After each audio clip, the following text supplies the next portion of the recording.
Ok, alors bonjour à toutes et à tous, bienvenue dans cette vidéo. Donc aujourd'hui, dans cette vidéo, on va faire un rapide voilà, point de vue des marchés. On va voir un petit peu où en sont les marchés dans leur ensemble. Alors avant de rentrer bien sûr un peu plus en avant sur où en sont les marchés actions, parce que c'est ça qui nous intéresse ici dans cette vidéo. On va évidemment parler d'autres éléments. Donc ce que je vous propose ici, c'est de faire un point de marché voilà, d'octobre 2023 et de voir un petit peu évidemment comment comprendre un peu comment ont évolué les marchés actions dans leur ensemble. Aujourd'hui, on va pas rentrer dans le détail, on va rester, on va garder une approche globale et vraiment générale, très générale. L'idée, c'est de comprendre un petit peu comment ont évolué les marchés actions au cours des 2 dernières années, également plus largement, et où on en est aujourd'hui et évidemment, pour aborder ces sujets-là, on va parler un petit peu de données macroéconomiques. Évidemment, l'inflation, c'est incontournable. On va aussi parler de taux d'intérêt. Et on va voir aussi, du coup, également où est-ce qu'on pourra aller un petit peu dans l'avenir sur tout ce qui concerne les marchés actions. Où est-ce que tout ça, finalement, ça va nous mener? Donc, la structure aujourd'hui de la vidéo, elle est simple. Elle est pas compliquée, on va la scinder en 3 parties. En un, on va parler de données, on va regarder un peu où en sont les marchés actions. Donc voilà, avec les principaux indices boursiers. En deux, on va regarder et analyser un petit peu tout ce qui touche à la macroéconomie, donc les taux d'intérêt, l'inflation bien évidemment, les politiques monétaires des banques centrales, parce que je vous apprends rien, c'est ça qui va driver finalement les marchés actions à l'avenir, et pas que actions d'ailleurs. Donc les taux baissent, les marchés actions montent et inversement. Et ensuite, je simplifie mes idées là. Et ensuite, bien sûr, on va analyser un peu où on en est, évidemment, actuellement, tout de suite, maintenant, aujourd'hui, pour voir un peu qu'est-ce qu'on peut attendre des mois et des années à venir sur les marchés actions. Donc, bah, écoutez, on va tout de suite commencer. Partie 1, enfin, partie 1, voilà, l'idée, c'est la structure de la vidéo. On va regarder un petit peu comment évoluent les grands indices boursiers dans leur ensemble. Donc, je me sers d'outils simples, hein, vous les retrouverez, tout est gratuit en ligne, disponible, donc Google Finance. On va regarder un peu comment a évolué le Standard Poor's 500 depuis le début de l'année. On voit que depuis à peu près 6 mois, un petit peu moins, 4 mois disons, quelques mois, on est en train de consolider à la baisse. Il y a un petit canal baissier sur le S&P 500. Alors, est-ce que c'est une exception? Bon, je ne pense pas, parce que si on regarde un peu ce qui se passe sur le Nasdaq Composite, on a à peu près le même trend. Donc, ici, c'est simplement. Donc là, ici, c'est vraiment deux grands indices boursiers, vraiment, qui lead le marché action, les marchés actions. On peut regarder également du côté du CAC 40, qui doit osciller autour des 7000 points. Donc, évidemment, ça c'est plus à titre indicatif. Aujourd'hui, on va pas aller dans le détail, mais on va simplement comprendre un peu qu'est-ce qui se passe sur les marchés actions, parce qu'on voit que on a eu une très très très belle reprise à la hausse des marchés actions à partir de juste après le Corona crack finalement, sur à peu près tous les grands marchés actions au monde. Donc là, pour le CAC 40, on voit qu'on a eu une remontada magnifique sur l'année 2021 et 2022, avant que finalement la politique monétaire commence à se durcir, on verra ça juste un petit peu après. Et finalement, depuis le début de l'année 2023, alors au tout début de l'année 2023, on a eu une très très très belle hausse des marchés actions. Mais on se rend compte que finalement, depuis à peu près 6 mois, un petit peu plus peut-être même dans la zone euro, on a des marchés actions qui consolident et on a à peu près le même trend qu'aux États-Unis. Alors un range comme ça, une petite consolidation à la baisse, donc on latéralise un peu et donc le but de la vidéo d'aujourd'hui, c'est de voir un peu où est-ce qu'on va à l'avenir, quelle est la suite. Donc ça, c'est pour donner quelques exemples. Évidemment, on peut prendre très rapidement, on peut prendre évidemment un exemple type, voilà, cas type LVMH pour voir un petit peu si on a un petit peu, on retrouve un peu les mêmes types d'informations. On voit qu'on a à peu près les mêmes, voilà, les mêmes évolutions. Donc dans l'ensemble, il faut bien comprendre que c'est pas spécifique à une société en particulier ou à un marché en particulier. Là, pour le coup, on retrouve à peu près cette même configuration de marché pour les grands indices boursiers mondiaux. Et d'ailleurs aussi, je le précise, alors on va pas faire trop de détails, mais pour beaucoup de très grandes sociétés, bon, alors LVMH en France, mais c'est vrai aussi pour beaucoup de sociétés aux États-Unis. Donc, euh, donc voilà, ça c'est simplement pour déjà dire un peu où est-ce qu'on en est sur les marchés actions. Mais je pense que vous l'avez remarqué, depuis quelques mois, en tout cas au moment où je tourne cette vidéo, les marchés actions consolident. Donc Il y a beaucoup de raisons à ça. Alors, la première, c'est qu'il y a une donnée qui est vraiment incontournable depuis 2000, sur toute l'année 2022. C'était le sujet d'actualité phare incontournable que personne ne pouvait manquer. C'était l'inflation. Et l'inflation est toujours d'actualité actuellement au moment où je tourne cette vidéo. Donc en octobre 2023. L'inflation, c'est vraiment ce qui va déterminer, et ça il faut le comprendre, c'est nécessaire, c'est vraiment indispensable. L'inflation, c'est ce qui va déterminer l'évolution sur les mois et années à venir des marchés actions.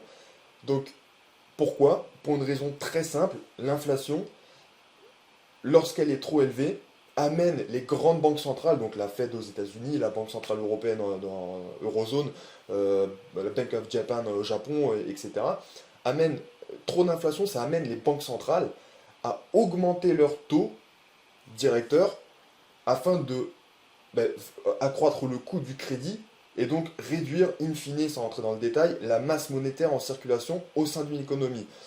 Et une inflation, tant qu'elle est trop élevée, va amener des taux d'intérêt qui seront élevés. Et des taux d'intérêt élevés, sans rentrer dans les détails, c'est mauvais pour les marchés actions. Alors attention, quand je dis c'est mauvais, c'est-à-dire que ça, pour une entreprise, ça coûte beaucoup plus cher d'investir, donc une entreprise emprunte moins, etc. Là, on peut aller dans le détail, mais dans l'ensemble, ça fait baisser les marchés actions quand on a des hausses de taux. Donc, je schématise, mais l'idée est là. Donc là, il faut vraiment comprendre une chose, c'est que finalement, ce qui drive depuis 2022, on l'a surtout vu en 2022, ce qui drive l'évolution des marchés actions, c'est une inflation qui est trop élevée. Et tant que, et c'est important de le comprendre puisque c'est évident, tant que l'inflation reste élevée, les taux d'intérêt des banques centrales vont rester élevés. Donc, durablement ou pas, on verra peut-être ça un petit peu après, mais en tout cas, l'idée est là. Alors, donc, qu'est-ce qu'il en est de l'inflation? Puisque il faut quand même parler un peu de données macroéconomiques avant de rentrer dans le détail. Donc, au niveau de l'inflation, donc je prends que des données qui sont d'actualité et relativement récentes. Au niveau de l'inflation, vous retrouverez toutes les sources en ligne, hein, gratuitement, bien sûr, et puis et très facilement, et très bien sourcées. Au niveau de l'inflation, on va regarder déjà ce qui se passe aux États-Unis, parce que les États-Unis, c'est vraiment le marché directeur pour les marchés actions. Donc, on va regarder ce qui se passe sur l'économie US. Donc, au niveau des États-Unis, l'inflation, on voit que, alors à peu près au niveau voilà, de début mai 2023, euh, l'inflation de l'ensemble de l'économie, donc c'est la courbe orange, donc la headline CPI, à pas confondre avec la core inflation, qui est l'inflation cœur, donc faisant abstraction de voilà, l'énergie et puis l'alimentaire, mais l'idée est là en tout cas. On voit que quand même l'inflation aux États-Unis, elle était encore voilà, récemment de près de 6%. Par contre, ce que vous devez tout de suite constater, c'est qu'on a quand même une baisse de l'inflation. Voilà, à partir de 2023. Et c'est pas non plus anodin si on a vu aussi une belle remontée des marchés actions début. Alors, il faudrait pas que je prenne un exemple en particulier, il faudrait prendre vraiment un marché dans son ensemble. Mais si on prend par exemple le Russell 2000, bon, vraiment à titre, on va peut-être pas prendre le Russell 2000, on va simplement se contenter du S&P 500. Euh, Évidemment, on a vu que c'est pas celui-là, c'est pas du tout celui-là. Bon, on va pas s'embêter, on va prendre l'Eurostoxx 50. On a vu que les marchés actions ont bien remonté début 2023. Il y a beaucoup de raisons à ça, et notamment le fait qu'on avait des bonnes nouvelles sur l'inflation, c'est-à-dire qu'elle commençait à baisser en year to date, donc, enfin sur 12 mois glissants. Donc il y a d'autres raisons à ça, mais en revanche, il y a aussi voilà, ça a joué un rôle, bien sûr, sur la remontée de tout début 2023 des marchés actions. Il y a d'autres raisons à ça, bien sûr. Et nous, ce qui nous intéresse, c'est aussi de voir où on en est maintenant et pourquoi finalement les marchés ils consolident un petit peu alors que l'année 2023 avait démarré sur les chapeaux de roue. Bien sûr, les taux n'y sont pas pour rien. On va voir ça juste après. Euh, donc, aux États-Unis, on a quand même une inflation. C'est vraiment ça qu'il faut comprendre. L'idée centrale est là. C'est inflation. Il faut d'abord comprendre qu'est-ce qu'il en est de l'inflation, pour comprendre ensuite qu'est-ce qu'il en est des taux d'intérêt, et puis évidemment, la suite de ça, c'est qu'est-ce qu'il en advient des marchés, actions en l'occurrence. Pas que, mais c'est ce qui nous intéresse. Donc l'inflation, ok, elle est en baisse. En tout cas, le trend est plutôt bon depuis quelques mois aux États-Unis. On va regarder bien sûr pour l'eurozone après. Et donc, en revanche, voilà, les taux d'intérêt, la courbe grise ici, voilà, on va voir ça un peu plus précisément juste après sur un autre graphe, mais les taux d'intérêt par contre de la Réserve fédérale américaine, ils, ils sont à des niveaux très élevés, historiquement élevés. On a 5, alors maintenant on a un tout petit peu plus que ça d'ailleurs, depuis la dernière réunion du FOMC, on a un peu plus de 5%, donc de taux directeur, c'est extrêmement élevé. Alors c'est extrêmement élevé entre guillemets, mais c'est très élevé. Historiquement, ça fait très longtemps que ça n'a pas été aussi élevé, des décennies. Et, il faut comprendre un élément, c'est que la Banque centrale américaine, donc la Fed, a dans ses trois priorités, voilà, dans son mandat, elle a un objectif de plus que la BCE, c'est c'est de stabiliser l'emploi. Donc la BCE, la Banque centrale européenne, n'a pas ce problème-là, en tout cas n'a pas ça dans son mandat. La BCE, dans la politique monétaire qu'elle mène, elle a pour but d'aller cibler une inflation à peu près à 2%, mais enfin, l'idée est là. On est au-dessus dans tous les cas, bien au-dessus pour l'instant encore. Et la Fed a quand même aussi la politique de l'emploi derrière. Donc ça complexifie un petit peu les éléments, mais de toute manière, on va analyser un petit peu, on va regarder ce qui se passe bien sûr du côté de la BCE, donc et de l'eurozone. Donc, bon, donc rapide conclusion déjà de ce premier graphique. L'idée générale, c'est que on a des taux d'intérêt qui sont très élevés. On a le S&P 500 qui, évidemment, plus les taux montent, plus le S&P 500, l'indice fort finalement des marchés actions, hein, est impacté. Et une bonne nouvelle peut-être quand même, évidemment, c'est que c'est un peu la conséquence de tout ça, avec un coût peut-être de chômage élevé aux États-Unis, pour l'instant en tout cas, et puis des taux d'intérêt très élevés, c'est qu'on a une inflation qui commence quand même à baisser, et donc là, c'est quand même une bonne nouvelle. Donc ça c'est pour les États-Unis.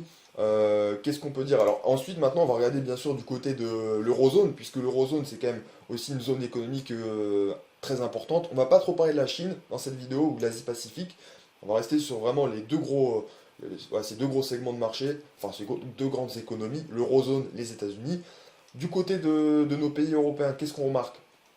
Alors, on a le même trend, donc là ce graphique est un tout petit peu plus récent, mais on a à peu près le même trend. On voit que, et on verra un peu les taux d'intérêt après, parce qu'évidemment ça a un impact, hein. On fait monter les taux pour aller juguler l'inflation, euh, quitte à freiner drastiquement la croissance économique, voire faire rentrer des économies en récession, mais évidemment les taux ils sont pour quelque chose, hein, bien sûr, les taux d'intérêt. Donc là ici, sur l'eurozone, on voit que depuis début 2023, on commence à avoir quand même un trend qui commence à être très intéressant, en tout cas en termes de l'inflation cœur, donc le core CPI.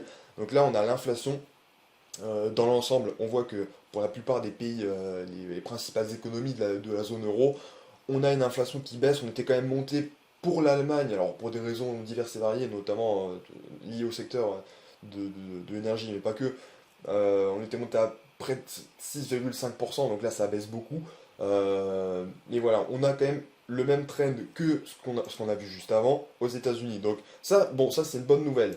Mais bon, l'inflation c'est qu'une partie de l'équation. Ça commence par l'inflation, mais ensuite, évidemment, il faut regarder, il faut aller voir du côté des taux d'intérêt.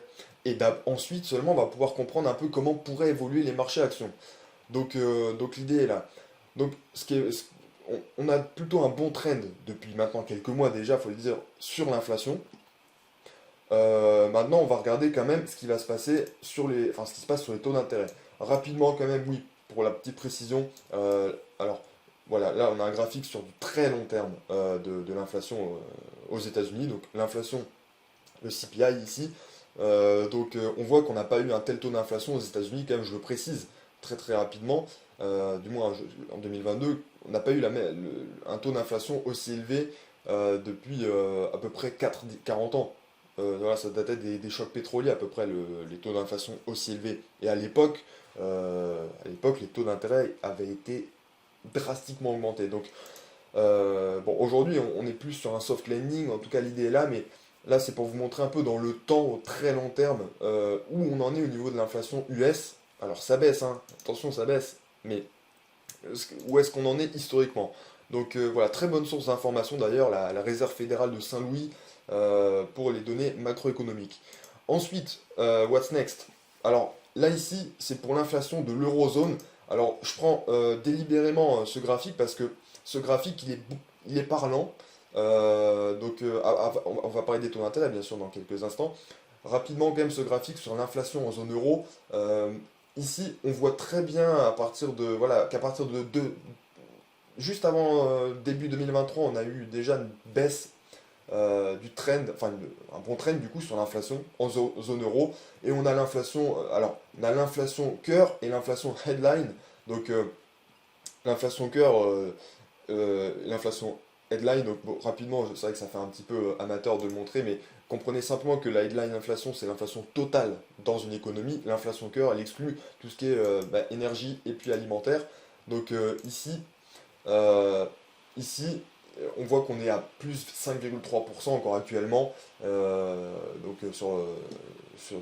toujours sur 12 mois glissants bien sûr, et 6,1% pour, voilà, donc là respectivement donc l'inflation cœur et puis l'inflation headline. Donc, euh, voilà, donc ça reste quand même élevé, ça reste très élevé parce que, encore une fois, le taux d'inflation cible il est plus ou moins à 2%, hein. Faut comprendre ça, il faut garder à peu près ça en tête dans la zone euro. Donc c'est pour ça que je vous montre ce graphique, mais ce qui est très important de comprendre, c'est de voir le trend. Ensuite, on va partir sur d'autres données. Donc, alors oui, bon, ça c'est des données un petit peu plus spécifiques sur l'inflation. Donc là, ici, on est aux États-Unis. On voit que dans l'ensemble, on a quand même plutôt une déflation sur l'énergie. Alors bon, on est en 2023, on n'a pas le même choc au niveau voilà, des prix de l'énergie qu'en 2022, mais encore une fois, les commodities, voilà, ça dépend beaucoup de la géopolitique, ça peut très vite évoluer, donc on va pas perdre trop de temps sur cette source d'information. Maintenant, je vous ai dit justement, avant de parler de comment pourraient évoluer les marchés actions dans leur ensemble, on va avoir une approche top-down aujourd'hui, hein, on va pas faire du détail. Il faut comprendre où on en est sur l'inflation pour comprendre alors à quel niveau vont se stabiliser ou non les taux d'intérêt directeurs des banques centrales. Vraiment l'idée générale, et ça c'est indispensable de le comprendre, c'est que les taux directeurs des banques centrales déterminent l'évolution des marchés actions. C'est très simple, c'est pas plus compliqué que ça. La stagflation des années 70 et 80, elle est due évidemment à de l'inflation élevée et puis pas de croissance économique et à des taux d'intérêt très élevés. Et ça a duré un certain nombre d'années. Je vous laisserai regarder sur internet, vous allez comprendre un petit peu mieux l'impact des taux d'intérêt, bien sûr, euh, sur les marchés actions. Donc ici, dans ce graphique, on va regarder très très rapidement qu'est-ce qui a fait, avant de rentrer sur les taux d'intérêt quand même, qu'est-ce qui a fait bien grossir finalement les grands indices boursiers juste après la période post-Covid, hein, dès le Corona crack troisième semaine de mars 2020, on a eu une très très une incroyable remontée des marchés actions et très rapide. Alors ça c'est pas non plus, y a pas, encore une fois c'est une question de politique monétaire des banques centrales et de masse monétaire. Qu'est-ce qu'ont fait les grandes banques centrales? Elles ont simplement politique non conventionnelle, hein, mais procéder à du quantitative easing, donc de l'assouplissement quantitatif, financer démesurément les dettes publiques des États pour que les politiques budgétaires, finalement, hein, indirectement quand même, hein, de chaque État, des grands pays développés, puissent soutenir l'économie. Et donc, évidemment, l'accroissement très important de la masse monétaire fait baisser aussi la valeur de la monnaie si on n'a pas derrière une production qui croît d'autant. Donc ça c'est simplement une théorie monétariste de la monnaie, donc on ne va pas entrer trop dans le détail, mais ce qu'il faut comprendre, c'est que lorsque l'inflation augmente de trop, les grandes banques centrales, elles font l'inverse, elles revendent des obligations, donc des bonds, qu'elles ont préalablement achetées. Ça a deux effets. En un, alors déjà en un, ça envoie beaucoup de signaux pour les marchés. En deux, le but c'est aussi d'avoir de la destruction monétaire. Euh, et en 3, ça fait beaucoup augmenter les taux d'intérêt sur les obligations d'État. Et donc ça fait aussi baisser d'ailleurs, je pense que je l'ai dit dans l'eau, mais ça fait baisser les marchés actions. Mais aussi, bien évidemment, les marchés obligations, hein. Les taux d'intérêt et les obligations, le prix est inversement proportionnel. Enfin, quand les taux d'intérêt montent, le prix des obligations baisse. Donc, donc voilà, ça c'est quand même pour préciser quelques éléments. parce que souvent on occulte un petit peu ce détail, mais avant de parler des taux d'intérêt, c'est bien aussi de comprendre comment ils peuvent évoluer ces taux d'intérêt, parce que les taux d'intérêt, lorsqu'une banque centrale procède à du quantitative tightening et revend des gros paquets d'obligations à coût de centaines de milliards, ça fait augmenter, loi de l'offre et de la demande, ça fait augmenter le nombre d'obligations en circulation sur le marché obligataire, ce qui fait donc, euh, ce qui fait donc baisser leur valeur et augmenter leur taux réel finalement, enfin leur taux d'intérêt. Taux réel, il faut comprendre l'inflation dedans, donc attention, mais l'idée est là. Donc ça c'est quand même pour expliquer aussi deux trois éléments de contexte sur l'économie, et forcément ça n'a pas non plus favorisé les marchés ni obligations ni actions d'ailleurs. Donc ça nous donne ici ce graphique quand même. On a l'évolution du S&P 500 en rouge, vous l'aurez deviné je pense, et on a l'évolution de la valeur d'ensemble de tous les actifs détenus par les principales banques centrales. Donc là en monnaie courante, donc en US dollars. Donc il faudra faire un petit peu abstraction des taux de change, mais l'idée c'est qu'on a une baisse ici, donc essentiellement voilà, du quantitative tightening, de la revente d'obligations, et ça fait augmenter, donc c'est aussi un autre élément de politique monétaire, mais ça fait augmenter les taux d'intérêt sur des obligations qui sont déjà sur le marché. Donc voilà, et donc ici qu'est-ce qu'on voit? Après on va parler des taux d'intérêt, mais on y est déjà en fait. Sur les taux d'intérêt, regardez bien ici, là on a les taux d'intérêt la source c'est Aver Analytics, très très bonne source d'information d'ailleurs par la même occasion, vous trouvez tout sur le site yardeni.com. Ici, on a l'OAT 10 ans, donc enfin, on a les obligations à 10 ans, enfin les taux des obligations 10 ans des principales grandes économies. Voilà. United Kingdom, les États-Unis, le Japon, l'Allemagne, la France. Et qu'est-ce qu'on remarque? Alors ici, on voit que aux États-Unis, alors attention, puisqu'après on va parler aussi un peu plus de quelques éléments de détail sur les taux aux États-Unis, les taux directeurs de la Fed, et c'est normal que ça soit si élevé. Aux États-Unis, voilà, on a déjà des taux qui se négocient sur le marché pour la dette à 10 ans US à 4,78%, c'est particulièrement élevé. Si on regarde bien depuis, même lors de la crise des subprimes et avec la faillite la chute de Lehman Brothers, on était à peine à ce niveau, on le dépasse. Donc ça c'est pour les États-Unis. Alors en Angleterre, bon, on est à des niveaux très similaires. Ensuite, le Japon fait un peu exception, on va pas rentrer trop dans le détail. On va regarder un petit peu la France et l'Allemagne. Et ici, on voit que idem, la France et l'Allemagne, alors c'est une mauvaise nouvelle, mais c'est comme ça, mais parce qu'on a des déficits publics chroniques, donc évidemment ça coûte très cher. Quand on va renouveler la dette, ça va être extrêmement coûteux. Mais en tout cas, on a le même trend évidemment dans l'eurozone. Donc là, pour l'Italie, c'est la même chose, hein. C'est pour les grandes économies, l'Espagne et autres. Mais ici, on a des taux, voilà, l'OAT 10 ans allemand, voilà, le Bund allemand à 10 ans, voilà, toutes ces obligations des grandes économies européennes de l'eurozone, leurs taux augmentent actuellement. Ils se négocient sur le marché à ces taux-là à peu près, donc 3,40, 3,5% en France, etc. Pour la France, etc. Donc ici, on voit un petit peu déjà où en sont les taux. Et ensuite, on va regarder ici directement, et je vous laisserai me poser toutes les questions en commentaire parce que je ne sais pas si c'est très clair ou quel est votre degré de connaissance des marchés et de la macroéconomie, mais si vous avez des questions, n'hésitez pas à les poser en commentaire parce que je vais peut-être un petit peu vite, mais c'est pour pas que la vidéo dure 2 heures. Donc ici, bon là c'est pour vous donner une indication sur les taux d'intérêt. Bref reminder, encore une fois, je le fais très court, hein. Si l'inflation, tant que l'inflation est élevée, le but c'est d'avoir une politique monétaire qui est restrictive et donc d'avoir des taux d'intérêt élevés pour aller casser l'inflation. Et puis ensuite, une fois que ça c'est fait, les marchés actions ils vont pouvoir remonter dans l'ensemble. Je simplifie, mais l'idée est là. On a déjà vu que l'inflation est en train de baisser, très bien. Par contre, les taux d'intérêt ils continuent d'augmenter.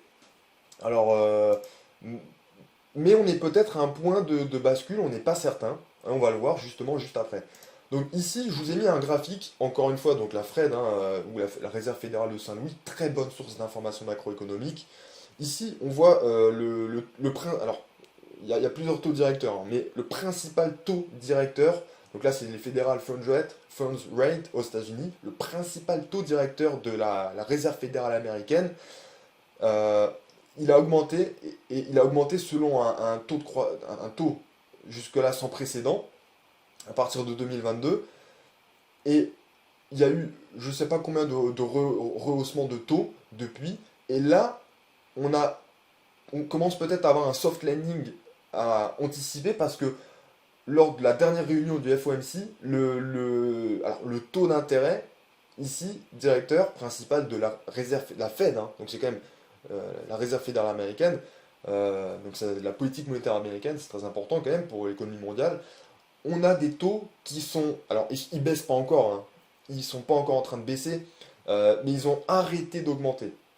Finalement, ça veut dire que euh, finalement, l'économie, elle commence un petit peu à être impactée quand même par les taux d'intérêt élevés de la Fed. Alors après, quand on regarde le détail, bien sûr, du compte rendu de la Fed, entre voilà, les deux derniers, finalement, enfin, août et septembre, vous allez voir qu'il y a quand même peu de changements. Donc, ça exclut pas peut-être éventuellement encore une dernière hausse de taux de peut-être 25 points de base, on ne sait pas encore, j'en sais rien. C'est très difficile à dire. Mais pour l'instant, on a quand même une stabilisation. Et c'est quand même plutôt, a priori, une bonne nouvelle pour les mois et années à venir. Il faut vraiment, il faut par contre, il est très important de considérer du long terme. Ça ne veut pas dire que les marchés actions ils vont repartir à la hausse dans les 3 prochains mois. Point de vue macroéconomique, il faut attendre voilà, des mois, voire parfois des années. Je vais vous montrer peut-être très rapidement ça quand même en graphique juste après. D'ailleurs, je vais le faire maintenant. Très très brièvement, sachez quand même que entre le moment où on a une baisse, où finalement on a un arrêt de la hausse de taux, et puis finalement le moment où tout ça, finalement, ça se répercute dans l'économie, en termes de reprise de bénéfices sur les sociétés, etc., il faut parfois attendre 12 à 18 mois. Donc c'est important de le comprendre. Et ici on a aussi, là ici, bon là c'est pas tant l'objet, parce que j'ai pas trouvé de graphique qui le présente très clairement, mais ici, rapidement, pour la réserve fédérale US, on a les projections a priori, hein, a priori de taux, donc le principal taux directeur en l'occurrence, pour 2020, donc 2024-2025. Et ensuite, et on voit qu'en 2024, on devrait encore rester à 3,5%. Alors, il faudrait regarder un petit peu, parce que là, du coup, les avis des membres du FOMC, ils sont assez mitigés, mais dans l'ensemble, le consensus, il serait à peu près à là. Donc, on serait encore a priori à 3,5%. On est à combien? On est à 5 et quelques. Donc, on serait encore à 3,5% a priori, donc, en 2025. Donc c'est vraiment du soft landing. Ça va pas. Les marchés actions, ils resteront impactés quand même, peut-être durablement, mais en tout cas pendant plusieurs mois, plusieurs semestres et peut-être pendant plusieurs années. Et d'autant plus qu'entre le moment où la Fed arrête d'augmenter les taux et le moment où historiquement, statistiquement, on constate une hausse significative sur les marchés actions, souvent on parle de plus de 12 mois, donc c'est quand même à prendre en compte. Alors j'ai pas un graphique sous les yeux, mais on peut le trouver. Alors bon, assez parlé des États-Unis et du taux aux États-Unis. Maintenant, on va regarder un peu où on en est niveau de la Banque Centrale Européenne. Donc la BCE, Banque Centrale Européenne, est là pour piloter la politique monétaire au sein de la zone euro. Donc ici, on est un petit peu derrière, voilà, un peu derrière les États-Unis quand même, en termes de taux. Mais on a le même trend. Ici, on est monté à un taux à 4,5. Bon, on est un peu plus aux États-Unis. On a toujours un petit temps de décalage, historiquement, voilà. Mais dans l'idée, c'est que la Banque Centrale Européenne, très très généralement, elle suit avec un tout petit temps de quelques mois, parfois un peu plus, certes. Elle suit la politique monétaire de la Réserve fédérale américaine. Et donc là, on a des taux d'intérêt. Alors, si vous voulez faire un crédit immobilier maintenant, vous allez vite comprendre ce que ça veut dire que d'avoir un taux directeur principal à 4,5%. C'est-à-dire que les banques, elles empruntent, c'est-à-dire qu'elles répercutent forcément un taux, si vous voulez emprunter auprès d'elles, au moins équivalent au taux où elles empruntent. C'est extrêmement logique. Donc voilà, c'est par parenthèse, parce que parfois on ne comprend pas très bien qu'est-ce qui fait que les banques n'octroient pas de crédit à moins de X%, etc. Donc bon, ici simplement, on a quand même des taux directeurs qui sont très élevés et on n'a pas encore le même. Ici, on a une stagnation. Voilà, on a eu un taux qui est resté le même. Donc là, c'est quand même une très bonne nouvelle. On ne sait pas trop si ça va encore augmenter. peut-être de 25 points de base. Pour la Banque Centrale Européenne, difficile d'être aussi optimiste, mais en tout cas, c'est possible qu'on ait aussi atteint le pic. Difficile à dire, il y aura peut-être encore un petit décalage ou une petite dernière hausse de taux de 25 points de base. Encore une fois, seul l'avenir nous le dira, mais tant que les taux n'auront pas commencé à baisser et plusieurs fois consécutivement, il sera difficile de se positionner de manière à peu près fiable. Donc ici, on a des taux d'intérêt également élevés. Euh, mais encore une fois, l'inflation sur l'eurozone, elle est aussi, elle suit le bon trend. Donc on peut aussi, on peut avoir de bonnes chances d'estimer, mais c'est difficile, il y a beaucoup de données à prendre en compte, mais d'estimer que on va peut-être pas augmenter les taux, enfin la BCE va peut-être pas faire grimper les taux au même niveau que l'a fait la Fed aux États-Unis, euh, avant de les baisser à l'avenir.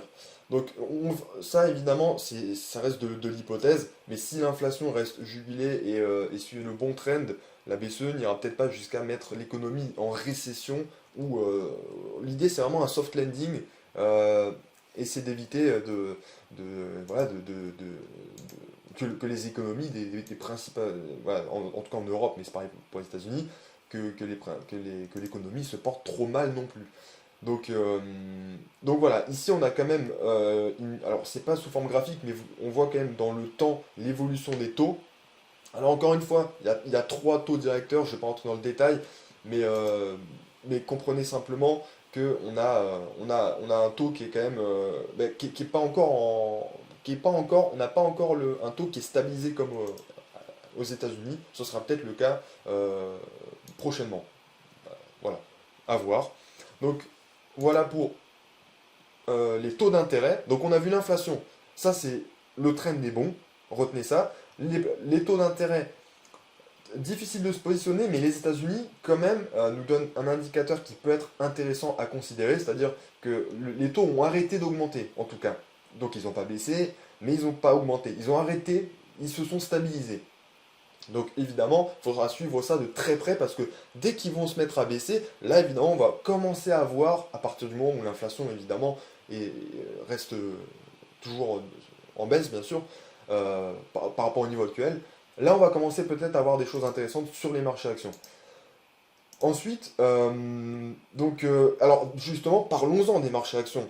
Parce que évidemment, une inflation élevée, mais couplée à des taux qui sont d'intérêt élevés, ça rend le business finalement de beaucoup de sociétés assez difficile. Alors, abstraction faite de celles qui ont un très très bon pricing power. euh, mais dans l'ensemble, l'idée est que sur la macroéconomie en général, les entreprises évidemment souffrent évidemment d'une hausse de taux et puis évidemment ça réduit aussi le pouvoir d'achat des ménages si leurs clients sont des ménages. Donc l'idée générale est ici. On va regarder simplement quelques graphiques finalement très simples. Alors attention, hein, c'est pas parce que c'est en anglais et parce qu'on voit beaucoup de choses que c'est compliqué. Je vais vous expliquer très rapidement. On va encore une fois n'est pas coutume, partir du Standard & Poor's 500. Pourquoi? Parce que cet indice boursier, vraiment, c'est la boussole des marchés actions. C'est incontournable. Donc ici, qu'est-ce qu'on voit sur ce graphique? La source est yardeni.com, je le précise, très bonne source d'information également. Ici, dans l'ensemble, l'idée très générale, c'est quoi? C'est que on a, alors on a pour le S&P 500, hein, donc c'est vraiment l'indice d'ensemble, voilà, le marché action US si vous préférez. On a le earnings per share, donc le bénéfice par action, euh, donc, euh, donc anticipé en tout cas, sur la courbe en vert. Donc on voit qu'il y a quand même un léger trend à la baisse, voilà, finalement sur l'année depuis 6 mois, enfin depuis le début de l'année 2023. Bon, ça corrobore un peu tout ce qu'on a dit juste avant. Donc j'ai un petit peu vite, mais l'idée est là. Ensuite, sur le 10 ans américain, donc moins l'inflation, voilà, on voit qu'on est à peu près à 2%. Donc ça, c'est plus une indication pour que vous ayez une idée à peu près de la prime de risque et que vous compreniez aussi pourquoi il y a certaines classes d'actifs, le Bitcoin n'est pas que, qui commencent à remonter un petit peu, ou l'or par exemple, on va en reparler juste après, parce que bon, ouais, beaucoup de modèles d'évaluation sont basés sur les taux réels, et évidemment, dès que ces taux réels sont changés, eh ben, la prime de risque est changée pour plein de classes d'actifs. Nous, ce qui va nous intéresser ici, c'est de regarder peut-être un petit peu plus ça. C'est ce graphique, il est plus simple, mais il est très clair. Le Standard & Poor's 500, les 500 plus grosses boîtes US, l'indice phare des marchés actions, enfin, le bénéfice, le rendement des bénéfices, si vous préférez, pas le rendement du dividende, mais le rendement des bénéfices, si vous voulez, le rendement du BNA, moyen pondéré par capitalisation, bien sûr, mais du Standard & Poor's 500, moins le taux d'intérêt réel des obligations, il nous donne ce graphique. Alors, qu'est-ce que ça veut dire? C'est très simple. Alors, le bénéfice par action du S&P 500, si on veut schématiser un peu simplement, moins le taux réel, donc c'est-à-dire les taux qu'on a vu juste avant, hein, les taux qu'on a vu juste avant, les taux d'intérêt, moins le taux d'inflation, ça nous donne un taux réel. Ben, ça, donc finalement le rendement des bénéfices du S&P 500 moins tout simplement, enfin, les taux réels, donc c'est-à-dire ajustés d'inflation, ça nous donne ce graphique. Donc, comment l'interpréter très très rapidement, très simplement? Ben, ici, on voit que finalement le- la courbe déjà, elle est en décroissance un petit peu depuis un certain temps, mais plus spécifiquement à partir de clairement depuis 2023, début 2023, fin 2022, début 2023. En fait, l'idée c'est que les taux, là en fait on a simplement le rendement des bénéfices moins le taux réel. Et ça c'est le gap en fait entre bah, le, les- le taux des obligations d'État et le taux d'inflation. Et puis là, évidemment, plus enfin, le rendement du bénéfice moyen sur les S&P 500. Donc ça, ici, ça nous permet de comprendre un petit peu comment évoluent les marchés à la baisse, enfin pourquoi les marchés évoluent à la baisse depuis début 2023. Donc je vais quand même expliquer un petit élément quand même. Si vous ne le saviez pas, peut-être ça vous permettra de comprendre un petit peu de quoi on parle. Parce que là, je fais référence à la notion d'equity risk premium. Donc l'equity risk premium, qu'est-ce que c'est? C'est l'écart qui existe en fait entre ce qu'on appelle le taux sans risque, donc historiquement les obligations à 10 ans, dont on a vu que les taux avaient vraiment varié sensiblement, donc maintenant ça modifie tous les modèles. Donc l'equity risk premium, c'est l'écart entre les taux sans risque et puis le rendement d'un actif. Donc là on va dire une action, par exemple, ou le Standard & Poor's. Et donc ici on voit que ce equity risk premium, il est redescendu à 4%. Alors évidemment, l'équation est très simple, hein. On a le rendement moyen des bénéfices qui est impacté un peu sur la S&P 500. On va le voir sur les valorisations juste après. Et on a Alors, attention maintenant sur le taux réel, parce que le taux réel, c'est le taux, les taux d'intérêt moins les taux d'inflation. Donc l'inflation, elle baisse, mais les taux d'intérêt augmentent. Donc, il faut bien comprendre ça. Si on part du principe que c'est une constante, on a, et c'est pas complètement le cas, mais l'idée, c'est que dans ce cas-là, si on simplifie et qu'on schématise ainsi, on a finalement un rendement des bénéfices finalement, qui baisse un peu, hein, sur le S&P 500. Au lieu d'être à 6%, on est à 4%, hein, entre 2021 et 2023. Donc évidemment, ça explique aussi pourquoi les marchés price ça. Donc on va le voir sur les valorisations et pourquoi on a finalement, rappelez-vous un peu du trend, hein.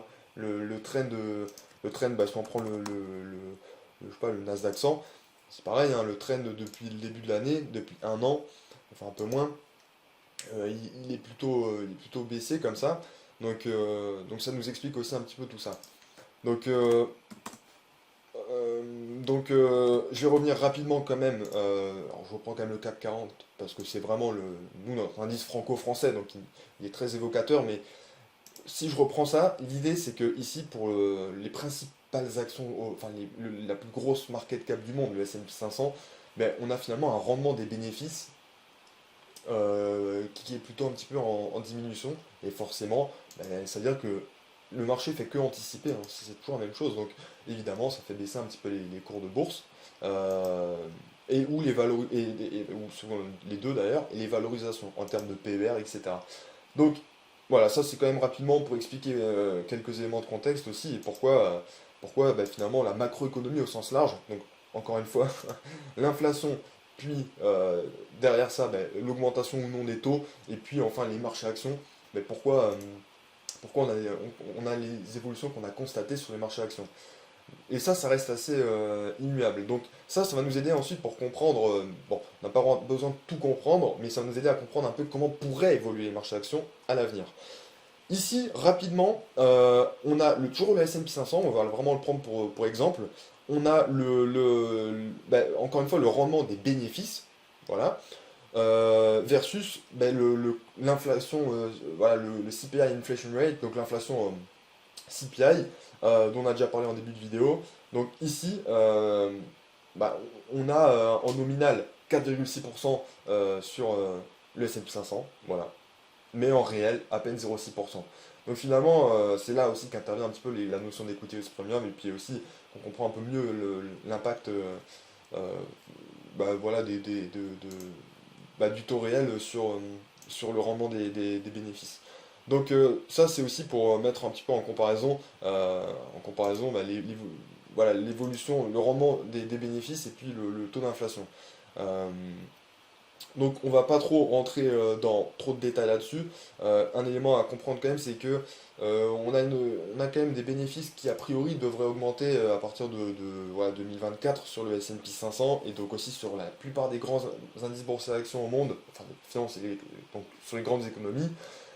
Donc ça, l'avenir nous le dira. Maintenant, en termes de valorisation, évidemment, bon, je pense que ça vous aura pas échappé, hein, mais on a des valorisations qui sont pas non plus extrêmement élevées. Si on prend le cas de LVMH, qui est une très belle société, bon, ben, on a un PER qui est à combien? Qui est à, je sais pas si on peut le trouver, oui, qui est à 22,8, c'est pas non plus extrêmement élevé. Pour Kering, on est à 15, et on a des valorisations qui commencent à devenir intéressantes. Mais évidemment, c'est pas pour rien. C'est dû à des taux d'intérêt très élevés et puis à des bénéfices forcément anticipés qui sont impactés. Alors, il faut attendre un petit peu la baisse des taux d'intérêt, bien sûr, il faut que l'inflation soit jugulée pour que la situation s'améliore. Donc ici, quand même sur ce graphique, voilà, celui-là, on a le forward PE, donc considérez le PER, hein, rendement ratio cours sur bénéfice, anticipé pour toutes les grandes caps, les market caps les plus grosses du S&P 500, les principales sociétés cotées en bourse aux États-Unis en termes de capitalisation boursière. 17,9 actuellement, c'est pas très élevé parce qu'on a on a beaucoup de valeurs technologiques, on a du Nvidia, on a Apple, Microsoft, Google, on a vraiment des valeurs, donc Alphabet, hein, la maison mère, donc on a vraiment des valeurs de croissance et technologiques, donc finalement, c'est quand même c'est très, enfin, il y a un biais sectoriel dans la technologie quand même, et la croissance hein, dans le S&P 500. Donc ici, on a quand même des valorisations qui sont pas non plus trop, qui deviennent intéressantes, du moins relativement au PER, PER anticipé. euh, Parce qu'on était remonté à des niveaux beaucoup plus élevés, hein, juste post-Corona crack, on était remonté à des niveaux qui étaient à 23 fois les bénéfices. Et ici, si on prend en compte les mid cap, on est à des niveaux plus faibles, et puis les small cap, on est à des niveaux encore plus faibles. Mais dans l'ensemble, l'idée c'est aussi que forcément les plus petites sociétés sont plus impactées en général. C'est pas systématique, pardon, mais sont aussi plus impactées que voilà, les gens de la tech, ce genre de société, voilà, une politique monétaire enfin un durcissement de la politique monétaire et une inflation élevée. Donc, c'est quand même pour expliquer dans l'ensemble où est-ce qu'on en est en termes de valorisation. Donc 17,9 fois les bénéfices, donc ça reste correct, surtout au vu de la composition du S&P 500. Et on va ensuite aller rapidement sur quelques secteurs clés, parce que le S&P 500 c'est beaucoup de secteurs. Alors évidemment la tech c'est incontournable, donc la technologie de l'information et de la communication, mais il y a beaucoup d'autres secteurs. Donc ici juste c'est pour vous donner une idée assez générale. On va pas rentrer dans trop de détails, ça peut être très long sinon, mais les profits devraient commencer à augmenter à nouveau en 2024, comme je disais il y a quelques instants, ensuite continuer en 2025. Ça va être en lien évidemment avec alors, ce qui est prévu, hein, en tout cas ce qui est anticipé, c'est-à-dire une baisse des taux d'intérêt des grandes banques centrales, couplée à toujours une baisse de l'inflation pour qu'elle se normalise. Et là, à partir de 2024, 2025 et ensuite, l'idée c'est que bah, les marchés actions, ils commencent à remonter. Donc ici, quand même, déjà voilà, sur les principaux secteurs du S&P 500, on a actuellement, en tout cas, voilà, les niveaux de marge qui restent quand même corrects encore. Alors au deuxième quarter 2023, mais on a quand même quelques secteurs où on voit que voilà, on a entre ce qui était, prévu et ce qui est actuel, on voit qu'on a certains secteurs où on a une petite différence entre ce qui était anticipé et puis ce qui est constaté. Donc ici, donc voilà, là on a ce qui était prévu et finalement ce qui est constaté, donc pour le secteur de la santé. Donc pourtant c'est un secteur assez peu cyclique, donc ça c'est surprenant, mais en tout cas, bon, il n'y a pas une différence très importante. Donc les services de la communication, les valeurs industrielles. Donc alors là, évidemment, les valeurs industrielles, évidemment, là, lorsqu'on a eu le Corona crack, évidemment, c'est normal que ce qui est constaté et ce qui est anticipé, c'est pas du tout un gap très important. Ensuite, sur les technologies de l'information et de la communication, c'est un peu la bonne surprise, hein. Mais je pense que ça vous aura pas échappé. Les gagnants un peu de post-pandémie et Covid, c'est un peu les géants technologiques. Euh, donc ensuite, bon, on va pas passer enfin, si on peut parler un peu de l'énergie évidemment, parce que les valeurs énergétiques ont énormément profité en 2022 de la situation, et ça pourrait peut-être être le cas encore une fois fin 2023. Ça dépend des pays de l'OPEP+, et de la géopolitique mondiale, donc c'est très complexe à analyser, mais ce serait intéressant de constater ça, et de voir ça à l'avenir. Mais ici, sur le secteur énergétique, on a aussi deux, trois éléments à dire, évidemment. Bon, on n'anticipait pas, évidemment, sur l'année 2022, des marges aussi élevées sur le secteur de l'énergie, des super profits, etc. Euh, la géopolitique, encore une fois, est très difficile à anticiper. Donc, bon, l'idée générale, c'est quand même de retenir un élément, c'est que ici, bon, alors pour le alors la deuxième partie de 2023 ici, puisque c'est pas complètement un jour, ici, il y a quand même sur le S&P 500 voilà, une légère contraction des marges, en fait, tout simplement, des marges opérationnelles. Euh, mais c'est pas non plus très significatif, donc on est à un peu moins de 11%. euh, donc dans l'ensemble ça reste correct, mais encore une fois, important de le comprendre, il faut toujours pondérer faut savoir que le S&P 500 est pondéré par capitalisation boursière. Donc évidemment, Apple pèse à peu près autant d'ailleurs que les 250 dernières valeurs du S&P 500. Et les marges de Apple ou Microsoft sont pas du tout les mêmes que de beaucoup d'autres sociétés. Ce sont des sociétés extrêmement profitables, extrêmement rentables, qui ont de très bonnes marges. Donc ça faut le prendre en compte également. Euh, mais voilà, dans l'ensemble, on a quand même des marges qui restent à peu près correctes, même si évidemment elles ne remontent pas comme on l'a vu juste après le Corona crack.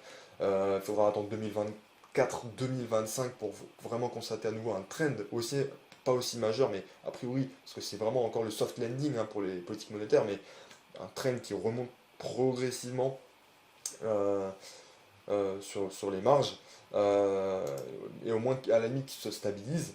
Donc voilà ce qu'on peut dire dans l'ensemble. Ensuite, on va aller. Je vous ai dit qu'on parlerait rapidement de l'or, et je vais vous donner également un dernier élément d'information à la fin de cette vidéo, dans quelques instants, qui pourra vous être utile. Donc là, ici, bon, alors rien de plus à dire, voilà, et là on est sur plutôt les principaux indices boursiers voilà, qu'on peut aller analyser, mais l'idée c'est on a déjà constaté juste avant où est-ce qu'on se situe et qu'on est dans un petit canal là depuis 6 mois baissier sur les grands indices boursiers mondiaux. On va pas perdre trop de temps là-dessus et on va aller tout de suite sur quelque chose qu'on analyse assez rarement, mais c'est le ratio Standard & Poor's 500, lui encore, divisé par l'or. Et pourquoi c'est intéressant de regarder ça? C'est que historiquement, en fait, c'est inversement corrélé en quelque sorte, si vous préférez. L'or augmente, enfin, comment expliquer? Plus- alors, plutôt, je vais le dire différemment, parce que le ratio c'est S&P 500 divisé par le prix de l'or, en fait, tout simplement. En général, ce qui se passe, c'est que ce ratio, il baisse beaucoup lorsque finalement l'économie se porte mal. C'est assez logique parce que quand l'économie se porte mal ou quand on anticipe qu'elle va mal se porter, les actions baissent. Et puis les valeurs refuges, c'est quoi? C'est par exemple l'or et d'autres classes d'actifs du même genre. Donc forcément, si le dénominateur augmente et que le numérateur baisse, le ratio diminue. Et inversement, quand finalement les primes de risque deviennent de nouveau intéressantes, finalement c'est peut-être intéressant de vendre de l'or pour les gestionnaires d'actifs et puis les investisseurs institutionnels pour aller de nouveau acheter des actions, faire augmenter le prix des actions, laisser le cours de l'or se stabiliser, ça fait augmenter du coup le ratio. Et donc là, ici, ce qui est intéressant, parce que là, c'est vrai que c'est sur le très long terme et c'est du logarithmique, bien sûr, donc sinon ce serait illisible, mais on voit que ici, on a une petite stabilisation quand même, voilà, depuis quelques mois. Donc difficile d'en tirer des conclusions, hein, attention, parce que là, c'est un graphique à 5 ans, euh, mais quand même, voilà, c'est quand même pour indiquer que, que, que c'est intéressant de regarder aussi ça parce que lorsqu'on a des marchés actions qui évoluent à la baisse et que ce ratio reste stable, ça veut dire que le prix de l'or monte. Et en général, quand le prix de l'or monte, alors c'est moins le cas maintenant au moment où je tourne cette vidéo, mais quand le prix de l'or monte en général, c'est aussi parce que c'est une valeur refuge, et c'est une valeur refuge parce que ça permet de se prémunir aussi contre bah, voilà, la baisse de valeur de beaucoup de classes d'actifs. Donc là, c'est à titre informatif, c'est quelque chose que je vous conseille de regarder. Historiquement, en période de récession, voilà, on va vers des plus bas. Et puis, c'est à partir du moment où ce ratio commence à de nouveau augmenter que, en général, ça devient extrêmement intéressant d'aller acheter bah voilà, des actions, puisque là, on parle du S&P 500. Donc, euh, donc voilà. Maintenant, un dernier élément, si vous voulez vous positionner en bourse, je vous invite toujours à aller consulter très rapidement. Alors, je ne vais pas rentrer dans le détail, ça sera peut-être l'objet d'une autre vidéo. Consultez le Fear and Greed Index publié par CNN. CNN publie voilà, un petit indicateur extrêmement simple à lire, à comprendre, qui nous indique un peu dans quelle configuration de marché on est. Est-ce que les gens, enfin, les investisseurs, est-ce qu'ils sont plutôt dominés par l'avidité ou par la peur? Et donc, là, on voit ici que évidemment c'est plus l'émotion de peur qui domine les investisseurs, donc dans le marché actuellement, marché action. Et c'est intéressant de regarder ça parce que en général, il faut évidemment la logique, elle est simple, il faut éviter d'aller acheter quand on est en extreme greed et puis ça, parfois ça devient intéressant d'acheter quand on est en extreme fear. Donc là, l'idée, c'est pas d'entrer dans le détail de la construction, bien sûr, de cet indice. On a aussi une timeline si vous voulez. Vous tapez CNN Fear and Greed Index et vous allez trouver ça rapidement. Mais l'idée, voilà, c'est que quand on est à peu près à des niveaux comme où on est maintenant, c'est en général intéressant. Mais attention, ça ne veut surtout pas dire qu'il faut acheter inutilement. Et on va finir là-dessus sur comment peuvent évoluer les marchés d'actions. Mais l'idée, c'est quand même que ça permet de se positionner éventuellement ou d'avoir une idée lorsqu'on veut se positionner. Bien sûr, vous pouvez toujours vous renseigner sur cet indice, mais rapidement, il est construit à partir de d'indicateurs qui sont pas très complexes, hein, comme la moyenne mobile à 125 jours du S&P 500, bah voilà, le strength des actions, le breadth aussi avec le maximum volume summation index, je laisserai lire hein, bien sûr tout ça. Le ratio bah, put sur call, donc option d'achat et vente, hein, bien sûr, on en fait un ratio. La volatilité, donc le VIX, parfois appelé indice de la peur, mais c'est pas.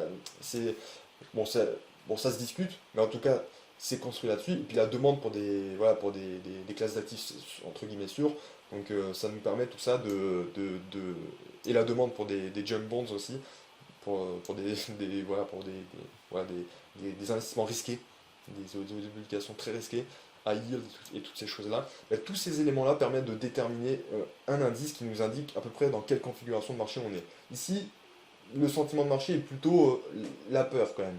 Et donc, les investisseurs ne sont pas trop enclins à se positionner à l'achat. Donc ça peut être intéressant. Encore une fois, petite citation de Warren Buffett, hein. Be greedy when others are fearful. Et bon, l'inverse, vous aurez compris. Donc soyez avide quand tout le monde a peur et soyez craintif quand tout le monde est avide. Alors attention, si vous faites de l'investissement de long terme, il ne faut pas vendre parce qu'on est en situation de extreme greed. Si vous investissez sur 20 ans, vous vous en fichez complètement. Mais voilà, c'est intéressant de regarder ça. Maintenant, maintenant, on va parler de la suite. Quelle est la suite? Comment vont évoluer les actions? Tout simplement, qu'est-ce qu'on va avoir pour 2023, enfin 2023 plutôt, pour être plus clair, 2024, 2025?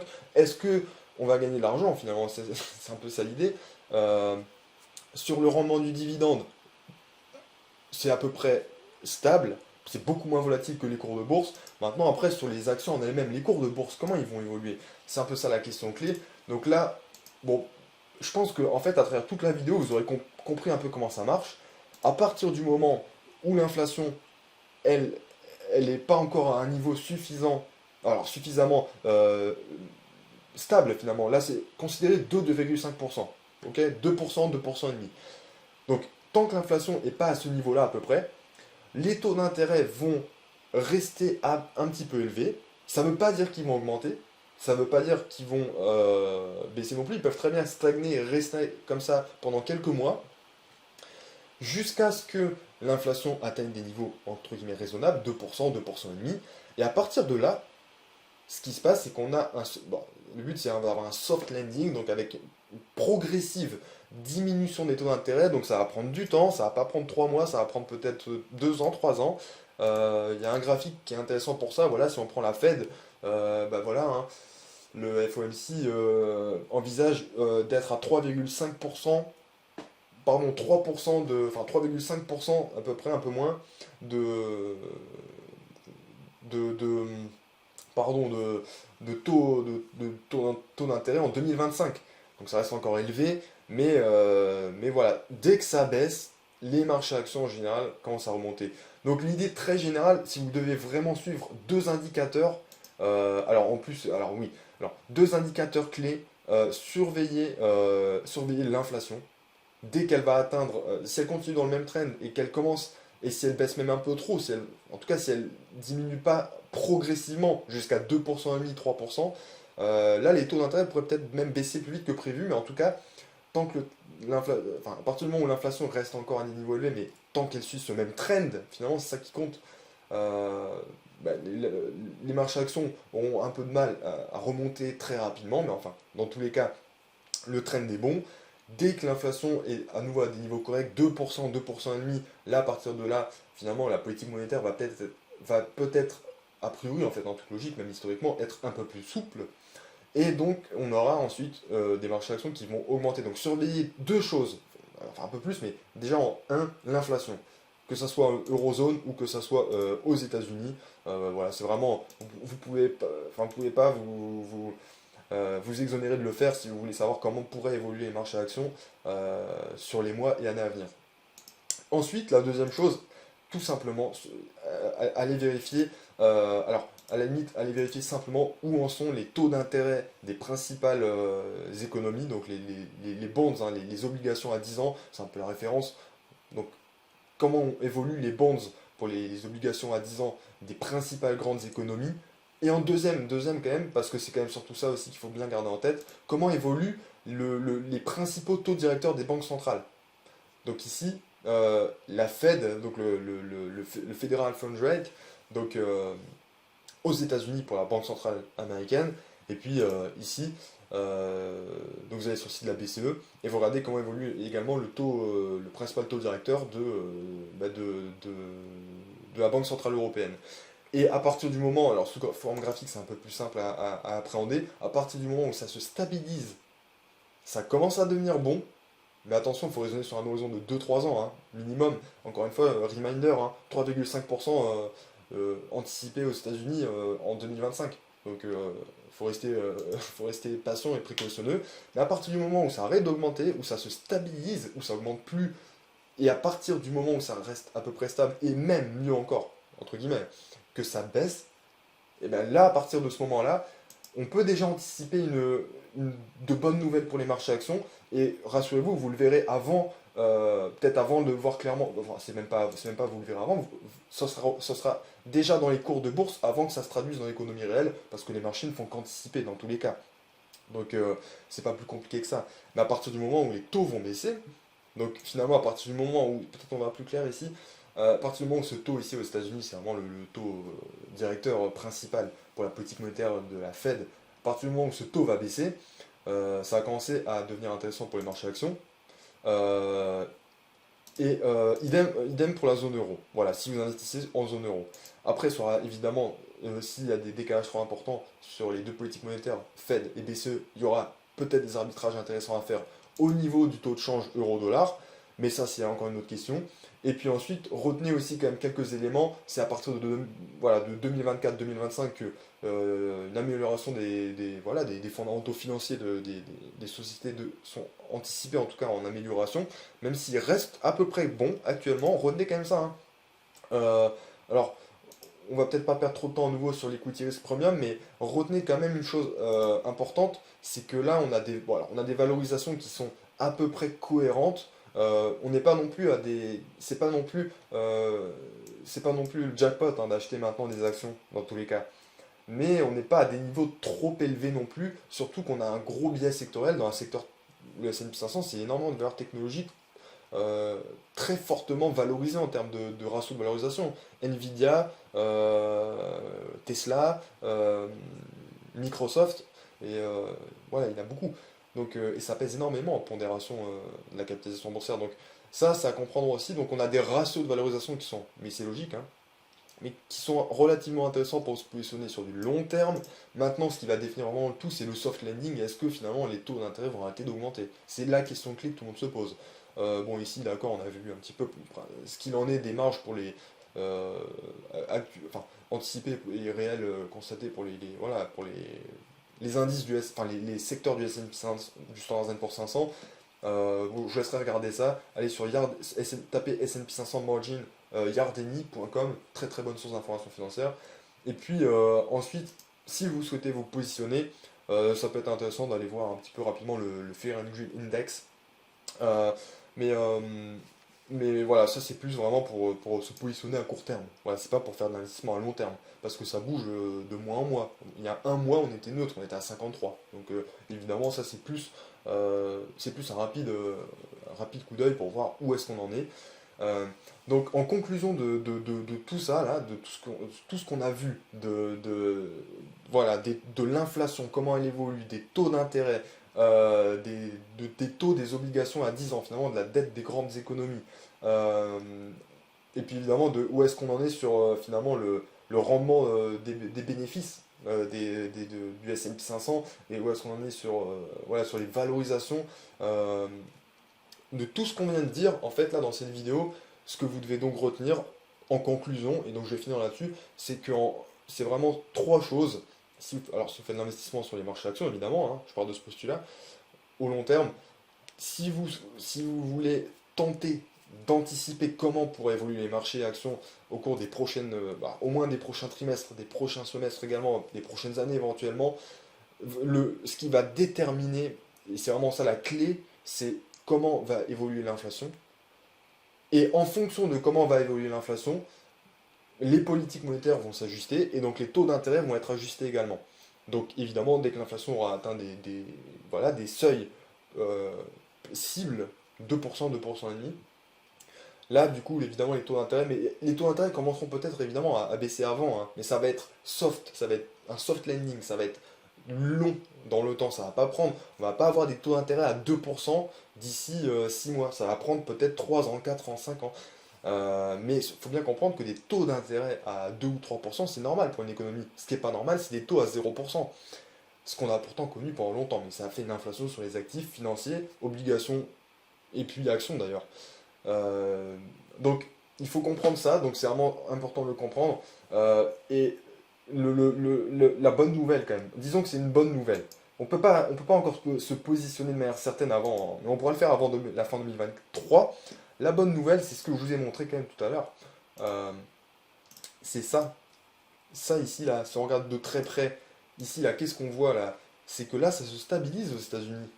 Donc à partir du moment où le taux d'intérêt principal de la réserve fédérale américaine se stabilise et n'augmente plus, ça ne veut pas dire qu'il n'augmentera pas peut-être une dernière fois, mais c'est très difficile à dire, ça commence à peut-être devenir intéressant pour les mois et trimestres, semestres à venir. Et puis ensuite, l'idée c'est qu'on aura un soft landing. Ça veut dire quoi un soft landing? Ça veut dire une baisse des taux.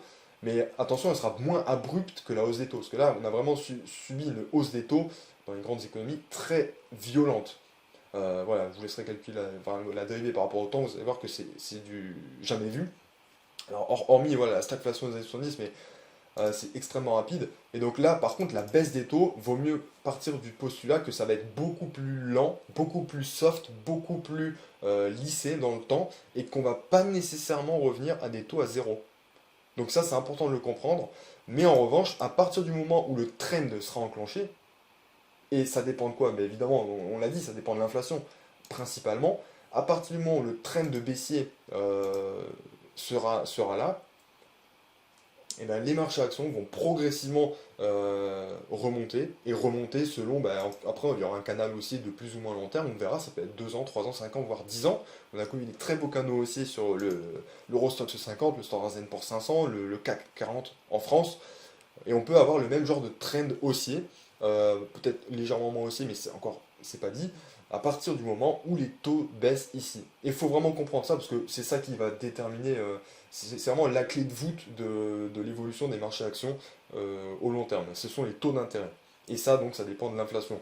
Donc, trois choses, inflation, taux d'intérêt, et puis ensuite, de là, vous en ferez, vous conclurez sur comment vont évoluer les marchés actions au long terme. Et dès que ça baissera un petit peu, progressivement, ben, ce sera l'inverse d'un soft landing. Pour le coup, pour les marchés actions, ça va augmenter, soft aussi, mais ça va augmenter progressivement. Et nous, c'est ce qui nous intéresse également. Donc là, voilà, j'espère au moins que dans cette vidéo d'ensemble, ça a été à peu près clair. On a vu beaucoup de choses, on a vu beaucoup d'éléments, on a été dans beaucoup on a vu aussi quand même pas mal de macroéconomie.